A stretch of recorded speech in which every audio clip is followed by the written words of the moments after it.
Aqui estamos novamente, continuando a leitura do livro O Abismo, livro este orientado pelo espírito de André Luiz e tendo como médium Rafael Ranieri. Capítulo 22.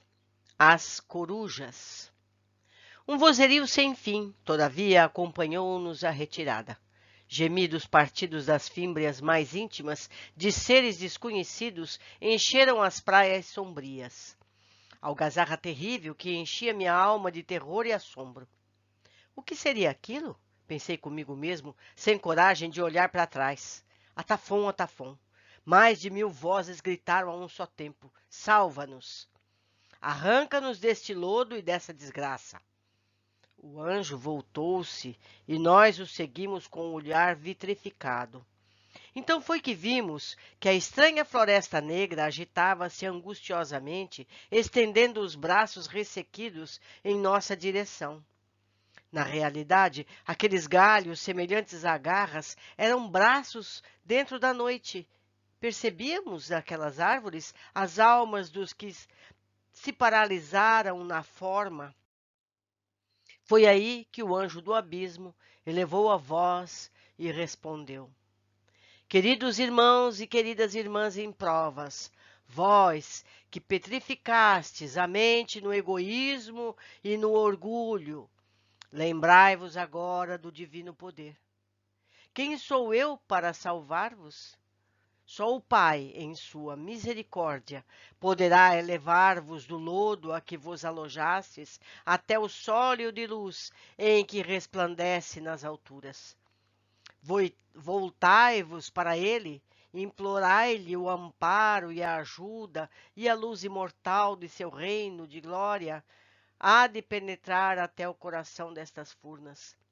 Perdoai-me, se não vos posso ajudar agora, mas em minha fraqueza implorarei ao Pai convosco, e ele, que não nos abandona, por certo, nos ajudará. A palavra de Atafom provavelmente atravessou os abismos e ganhou a superfície da terra, projetando-se para as esferas superiores, porque alguns segundos após, uma chuva de miríades de centelhas prateadas vieram descendo terra dentro até atingir aquelas pobres criaturas de Deus. O ambiente clareou-se de súbito sob a tempestade de luz e então pudemos ver milhões de seres alados que se escondiam na sombra sob as árvores. Corujas esquisitas, de porte avantajado, contemplavam-nos com os olhos fosforescentes. A floresta povoou-se de um momento para o outro de milhões de almas prisioneiras da forma. Naqueles olhos de fogo, no entanto, nós víamos as características apagadas dos homens da terra.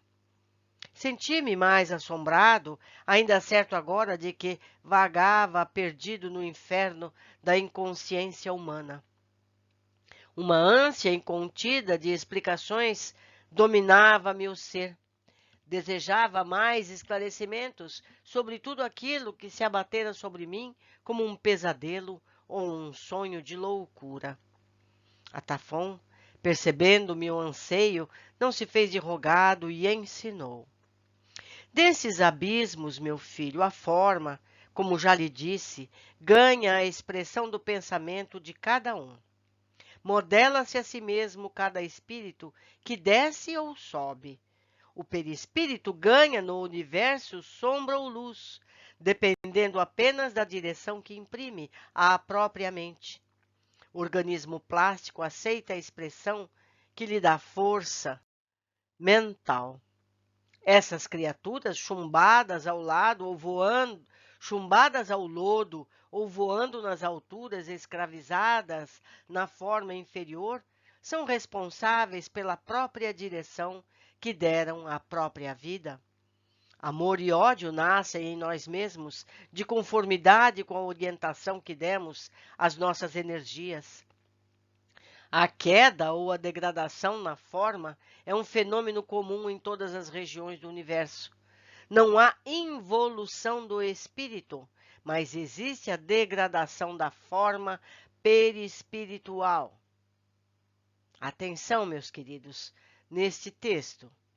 Como sabemos, o perispírito é a mais alta conquista do espírito humano sediado na Terra. O veículo que envolve a alma expressa-lhe os pensamentos e os sentimentos, adquirindo vibrações cada vez mais elevadas ao impulso de seus estímulos interiores. Digo eu, a leitora, são os nossos pensamentos, as nossas opiniões, os nossos impulsos pessoais que vão modelar a nossa forma, que vão modelar o nosso perispírito, e ele modela o nosso corpo. Mas vamos continuar. Essas criaturas que parecem abandonadas de Deus são, todavia, filhos bem-amados de sua justiça. Se não houvesse leis sábias que as amparassem na queda, há muito tempo já haveriam desaparecido no turbilhão do cosmos, aprisionadas nas formas vegetais, na animalidade, nas aves ou nos minerais. Estacionam apenas no tempo, até que nesse processo de gestação tenham oportunidade de reconquistar os degraus que perderam na descida. O que parece a infinita desgraça não é mais do que a infinita misericórdia. Contemplei a Taflon assombrado.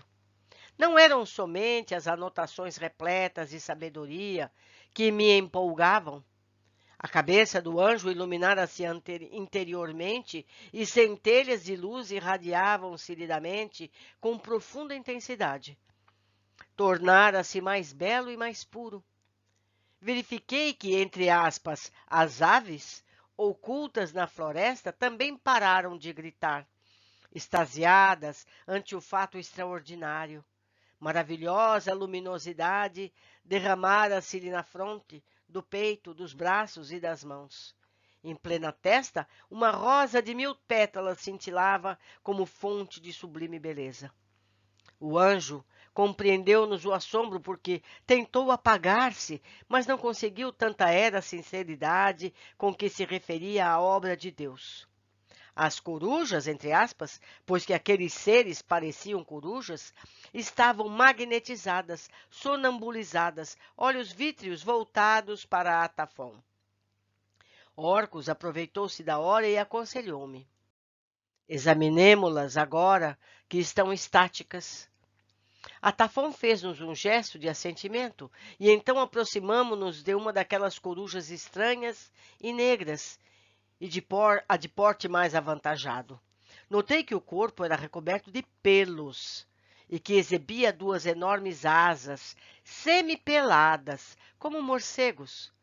O rosto lembrava o ser humano e a cabeça revestia-se também de penugem. Não tinha braços, mas firmava-se sobre 2 pernas e 2 pés, chatos como os dos gansos ou marrecos. Os olhos esfogueados contemplavam fixamente Atafon. Havia neles a fixidez da inexpressividade da vida que parara. Sonâmbulos, não nos percebíamos de nós, Orcus e eu.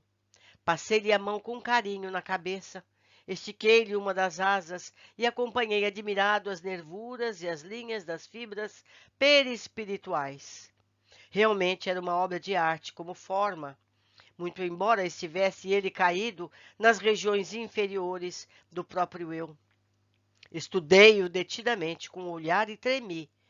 Como podia um ser que outrora fora humano na crosta da terra ter atingido tal ponto de escala involutiva da forma animal?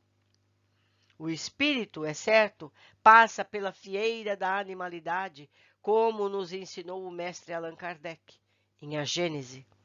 E isso nós compreendemos perfeitamente.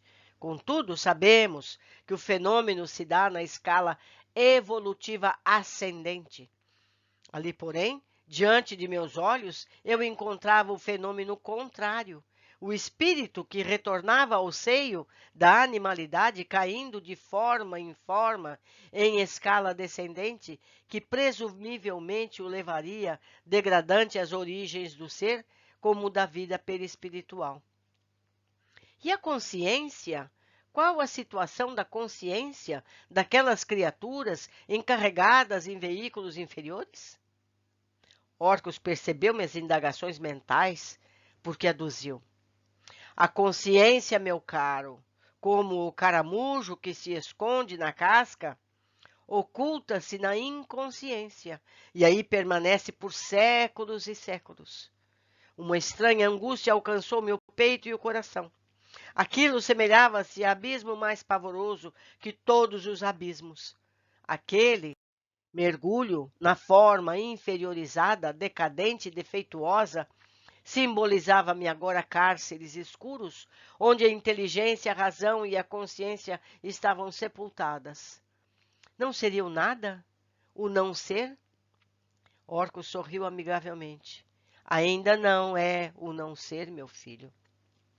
É apenas uma atitude estacionária entre a consciência e a inconsciência.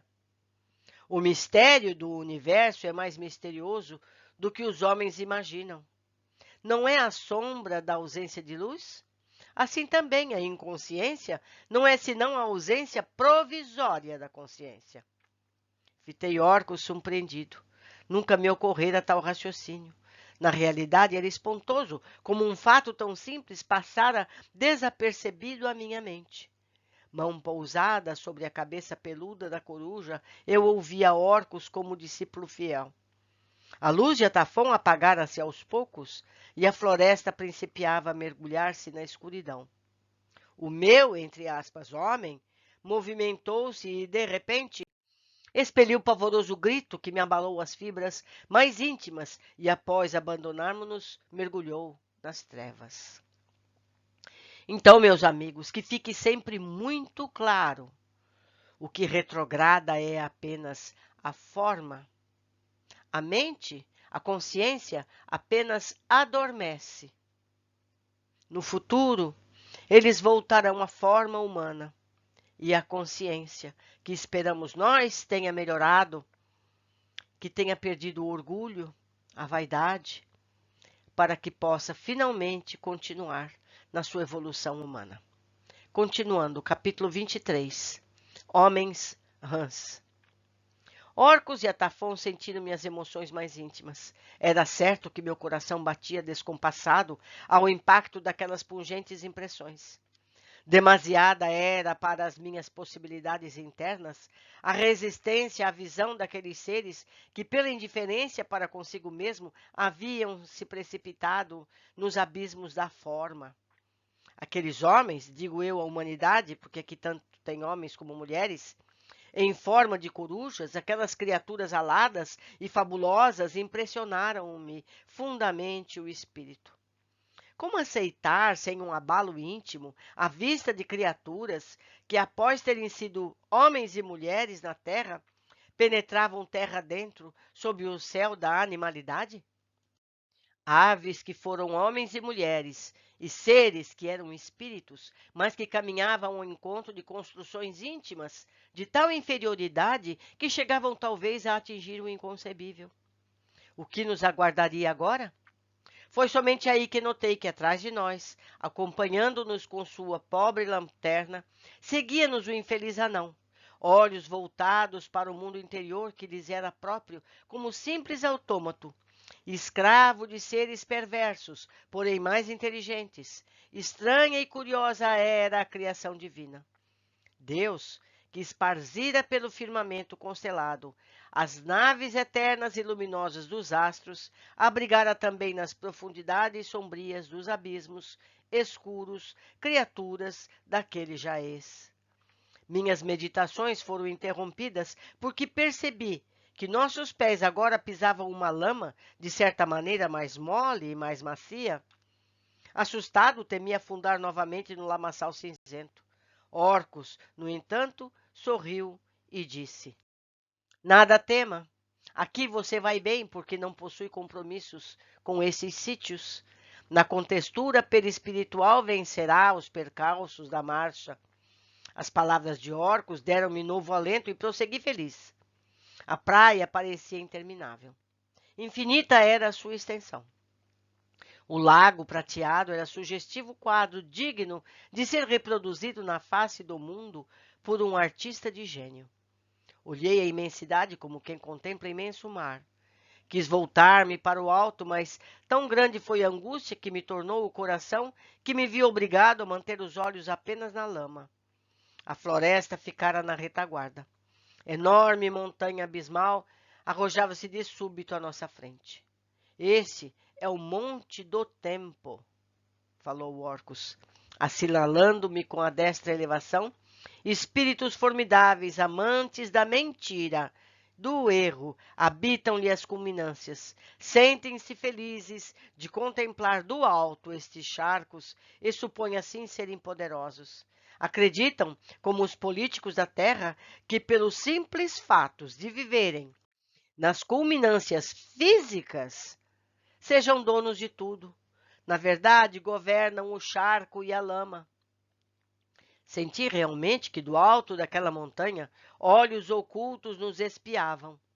A figura de Atafão, porém, por si só, constituía uma garantia de segurança para nós. Além disso, percebíamos, embora fracamente, as vibrações de Gabriel, que desciam das alturas. A lama amolecia cada vez mais, os nossos pés afundavam na caminhada. Divisei olhos luminescentes nos desvãos escuros e fui surpreendido pelo coachar de milhares de sapos ou rãs que em profusa orquestração enchiam o labirinto com um som de suas vozes. Eram, no entanto, vozes prodigiosamente amplificadas, como se estranho alto-falante lhes desse a cada uma delas um volume insuspeitado. Era, de fato, ensurdecedor.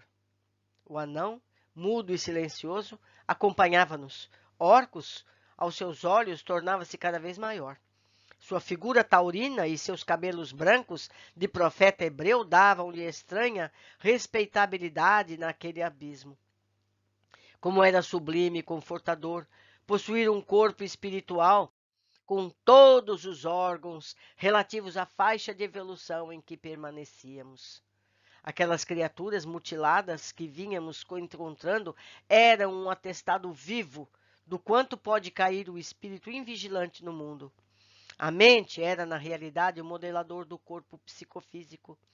A inconsciência conduzia a criatura às formas animalizadas no roteiro da involução. Voltava a percorrer a fieira quase infinitamente na escala evolutiva. Contemplei-me a mim mesmo e agradeci a Deus a graça da vida com a relativa perfeição perispiritual a que pudera atingir. Sabia que iríamos agora confrontar criaturas, esquisitas habitantes de um mundo inferior, seres perdidos na lama dos submundos, na infraesfera ou esfera das zonas centrais. Arrepiava-me a simples ideia de defrontá-los. Subitamente sufoquei na garganta um grito de terror. Sob meus pés, uma criatura em tudo semelhante à rã se arrastava. Pernas longas, braços curtos, gelatinosa e transparente. Olhava-nos, talvez, com suprema angústia no olhar. A fisionomia, no entanto, aproximada do rosto humano das raças mais inferiores da humanidade. A fava e a boca entreaberta deixavam ansiosamente escapar-lhe profundos suspiros de uma espécie de tristeza dolorosa. Tinha o tamanho de um homem. Atafão identificou-me a surpresa e o horror. Orcus prendeu-me a mão nas suas com um imenso carinho. Senti que dele vinha até mim uma corrente de vibrações prodigiosas que me penetravam o organismo espiritual em alta velocidade. Uma força desconhecida mantinha-me de pé. Outros seres como aquele começaram a surgir e arrastar-se a nossos pés. A princípio 2 ou 3 e depois uma multidão. São homens e mulheres, exclamei, fora de mim, levando as mãos que soltara de Orcus, sentindo que a minha cabeça dava voltas. Profunda repugnância dominou-me os sentidos. Rajadas de vibrações inferiores, desencontradas e terríveis, partiam daquelas criaturas e atingiam-me em cheio. Pensei morrer mais uma vez. não fosse Orcus e provavelmente teria caído inconsciente no lamaçal infecto. Cor amarela, transparente como das rãs ou verde escuro, gelatinoso e às vezes vítreo como dos seres que vivem na treva e na umidade. Eu não poderia contemplar por mais tempo aquelas fisionomias angustiadas ou apáticas que me fitavam fixamente. Inenarrável espetáculo. Como podiam as criaturas humanas descer tanto na escala espiritual? E, infelizmente, qualquer um poderia chegar àquele estado. Era um pesadelo. Mal pude sufocar os soluços que me explodiam na garganta. O que fizeram eles? O que fizeram estes? Clamei descontrolado. Orcus alisou minha cabeça com amor e Atafon, com profundo acento na voz, respondeu-me. Confiem-se em Deus, meus filhos.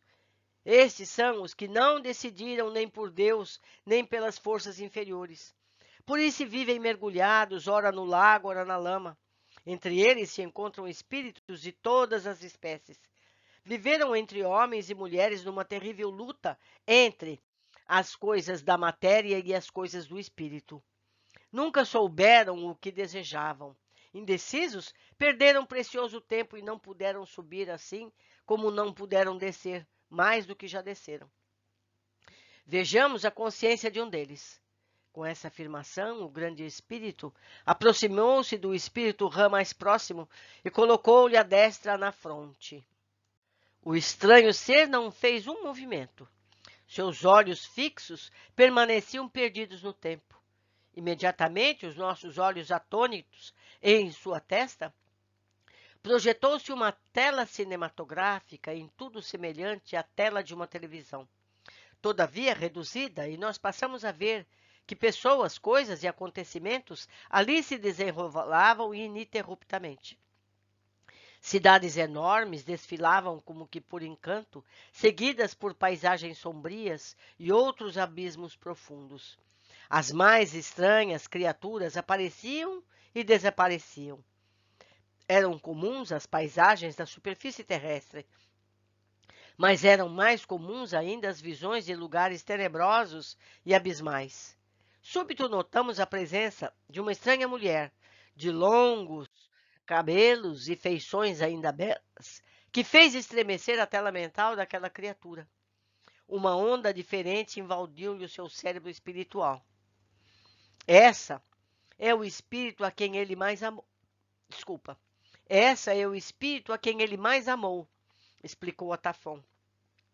Encontra-se presentemente na superfície e é o objetivo único de sua existência.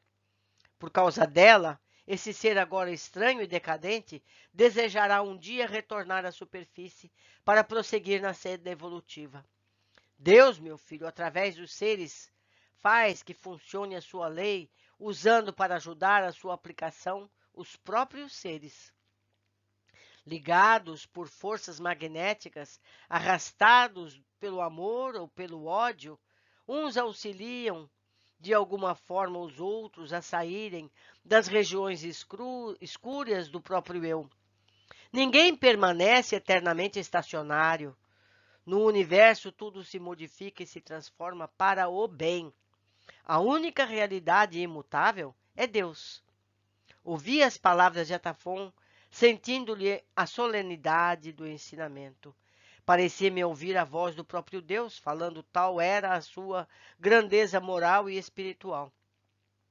A voz tomava-lhe entonações desconhecidas, e de sua cabeça olímpica raios de luz começavam a jorrar em tal profusão que iluminara o pântano com sua luz roxo-esverdeada. Seres horripilantes surgiram das trevas, em gritos desvairados, e logo após estranho silêncio dominou a vastidão do abismo. Ó anjo! Clamou angustiadamente terrível voz que falava como se através das rochas. Por que te exibes entre as criaturas que nos pertencem? Não sabes qual a lei? Por acaso vens disputar-nos o governo do abismo? Ou só te foi dada autorização para fiscalizar? Atafon empalideceu aquela exortação. Perdoa-me, amigo dos dragões, respondeu nosso guia. Não fiz por querer. Envolvido em forte emoção, distraí-me um pouco. Sabes que nunca disputei o governo dos abismos, que de direito pertence aos dragões, até o dia em que o bem sobrepujar o mal destas regiões. Enquanto isso, funcionará por aqui apenas a justiça, visto que o amor não encontra ainda guarida nessas almas endurecidas. Perdoa-me e esquece. Atafon calou-se e nós admiramos-lhes a sublime humildade. O silêncio tornou a envolver-nos cavernosamente. Prosseguimos a viagem, esquecendo ali os espíritos rãs, que no infinito jazia no lamaçal. Quem sabe voltaríamos um dia para estudá-los melhor? Mais um capítulo, meus amigos. Um capítulo muito difícil, que nos faz pensar, primeiro em nós mesmos, para que tenhamos força de seguir evoluindo. E também termos piedade daqueles que vemos à nossa volta, que estão em decadência por falta de amor, por muito egoísmo, por muito orgulho. Mas sabemos que um dia todos nós chegaremos ao ápice da evolução. Um abraço a todos e até o nosso próximo capítulo.